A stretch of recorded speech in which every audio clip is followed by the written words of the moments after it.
তোমরা যারা এবার পলিটেকনিকে ভর্তি পরীক্ষায় অংশগ্রহণ করবা, অনেকেই ভাবো যে কোন বইটা পড়লে আমার চান্স পাওয়ার রেশিও বাড়বে।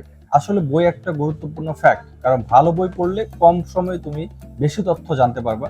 আর কিছু বই আছে যেগুলো তুমি ঘন্টার পর ঘন্টার পড়লেও বুঝতে পারবে না যে কি দেওয়া আছে। আর পড়ার সময় সবসময় রাখবা ব্যাখ্যা সহ যে বইটা দেওয়া আছে সেটা কিন্তু তোমার জন্য বেস্ট বই হবে। তো বাজারে অনেক বই আসছে পলিটেকনিক ভর্তি পরীক্ষার জন্য। আমি অন্যান্য বই সম্পর্কে বলবো না, কিন্তু বলবো তোমাদের জন্য এই বইটা হবে বেস্ট বই। কারণ এই বইয়ে প্রত্যেকটা টপিকের ব্যাখ্যা সহ আছে এবং প্রত্যেকটা এমসিকিউ এর নিচে ব্যাখ্যা সহ যুক্ত আছে।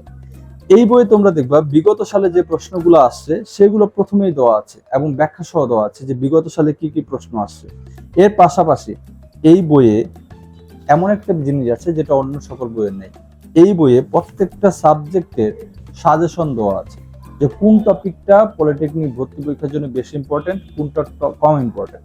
তোমরা সবাই জানো যে বেশি ইম্পর্টেন্ট টপিককে বেশি বেশি পড়তে হয়, সেটাকে বেশি বেশি গুরুত্ব দিতে হয়। তো দেখো এই বইয়ে তোমার টপিক ভিত্তিক সাজেশন দেওয়া আছে। এর পাশাপাশি কোন টপিক থেকে গতবার ভর্তি পরীক্ষায় কি কি আসছে সেটাও কিন্তু এই বইয়ে দেখানো আছে, যেটা তোমরা অন্য বইয়ে পাবা না।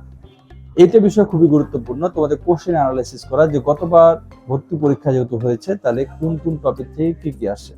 তো এই বইয়ে সেটা দেখানো আছে। তোমরা এখানে দেখবা ইংরেজি সাবজেক্ট, প্রথমে দেখবা যে অধ্যায়ের নাম, সাজেশন দেওয়া আছে এবং 2025 সালে ইংরেজি সাবজেক্টের কোন টপিক থেকে কয়টা প্রশ্ন আসে সেটা এখানে সুন্দর করে দেখানো আছে। এইভাবে ইংরেজি পাশাপাশি গণিত, পদার্থ, রসায়ন, তথ্য ও প্রযুক্তি, মানসিক দক্ষতা সবগুলাই খুব সুন্দর করে দেখানো আছে। তোমরা যদি একটা ভালো বই খোঁজ করে থাকো তাহলে আমি মনে করি এই বইটা তোমাদের জন্য বেস্ট হবে। এবং বই কেনার আগে অবশ্যই দেখবা, যাচাই করবা। এবং এই বইটাতে যেহেতু ব্যাখ্যা সহ সবগুলো টপিক একবার ধারাবাহিকভাবে দেওয়া আছে, তাই আমি মনে করি তোমাদের জন্য এই বইটা বেস্ট হবে। তোমরা এই বইটা সংগ্রহ করে পড়াশোনা শুরু করো। ভালো থাকবে, গুড বাই।